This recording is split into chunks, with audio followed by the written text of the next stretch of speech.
Well, thank you for joining us here. I'm Hoyt alongside Chief Meteorologist Tom Brannan. Normally around here is when we start 6:30 Central, but because of the news conference, we are going to go on with our news at 6. No apparent breakthroughs out of that summit in Arkansas. So let's get you caught up on what's going on around here, Tom. We know it's going to get hot. Well, let's talk about something that's been happening around south central Arkansas they're probably appreciative for, and that's rain. We've had some efficient rain-making thunderstorms in south central Arkansas. Right now, the heaviest activity, northern Dallas County. Over toward eastern Clark, beginning to pop up and billow up in Hot Spring. And the cell that's in Jefferson County, extending into Grant, will eventually reach into southern Lone Oak and Pulaski counties. We've picked up some good rainfall amounts. Look at these totals. These over the last 3 hours or so. I think we're going to have it. Yeah, it's going to work for me or not? Okay, come on, I'm hitting the button. It won't play ball with me. Hold on, give me just a second. Let's try it this time. You know what? If you're going to play that way with me, I'll just walk over to the keyboard. There you go.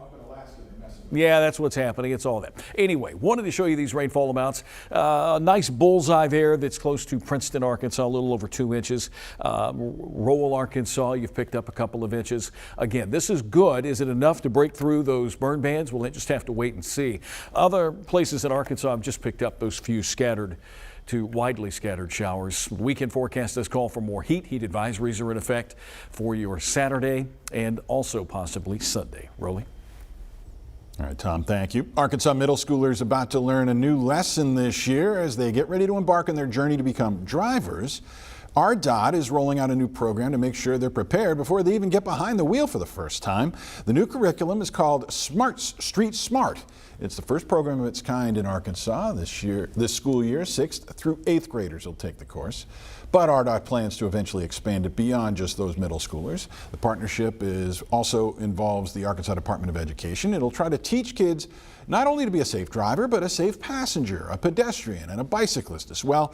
The curriculum includes worksheets, quizzes, interactive web games, and videos to meet students where they are. I was shocked. I didn't think I looked that good on camera. It was awesome. I'm so excited for my friends and like my friends who are in younger grades than me to see this. I might show it to my brother. So yeah, it'll just be fun. I think it's very beneficial for the fact that I'm also a driver. I'm 16. I just got my license in January. I mean, a lot of older drivers, a lot of younger drivers who don't really know some of the rules of the road can put a lot of people in danger. There's a couple of the local kids who were taking part in those videos. RDOT's director says the goal is to eventually teach the curriculum to kindergartner through 12th graders. You can access the Street Smart program online by searching streetsmartar.org. New tonight, a report details exactly how Grant Hardin planned and pulled off an escape from the North Central Unit back in May. Documents from the Department of Corrections lay out the convicted murderer and rapist's plan in his own words. In interviews after authorities recaptured Hardin, he explains how he took advantage of lax oversight while working in the prison kitchen. He says it allowed him to stash a homemade police uniform and extra food on a loading dock. On the day he escaped, he approached the gate, prepared to use a ladder he had made. But his uniform and a distracting phone call led the tower guard to buzz him out. That tower guard and the kitchen supervisor have both been fired. We've been going through the 9-page report. We're going to have plenty more on this when we join you tonight at 10. Yesterday, subcommittees from the Arkansas Legislative Council, Arkansas Game and Fish, and State Police all meeting together. We've talked about the new details and insight that the investigation into State Police Colonel Mike Hager shared. In that same meeting, though, State Senator Terry Rice from Waldron asked State Police about lifting the ban on firearms in state parks, all of this in the wake of the Devil's Den double homicide. Colonel Hager said, in his opinion, more permissive gun laws could help create a safer community. I would say that the ability to pull off a crime like that is impeded significantly just by the fear of what's waiting on them on the other side. I can tell you as a police officer, I've never minded encountering a good law-abiding citizen that has a weapon, ever. I've never felt threatened by that at all. Right now, firearms in state parks are mostly restricted with only a few exceptions. As artificial intelligence continues to evolve, schools here in Arkansas are launching new projects and policies for the growing technology. Emily Moss looks at the districts trying to show how to use the technology to help, but also avoid cheating.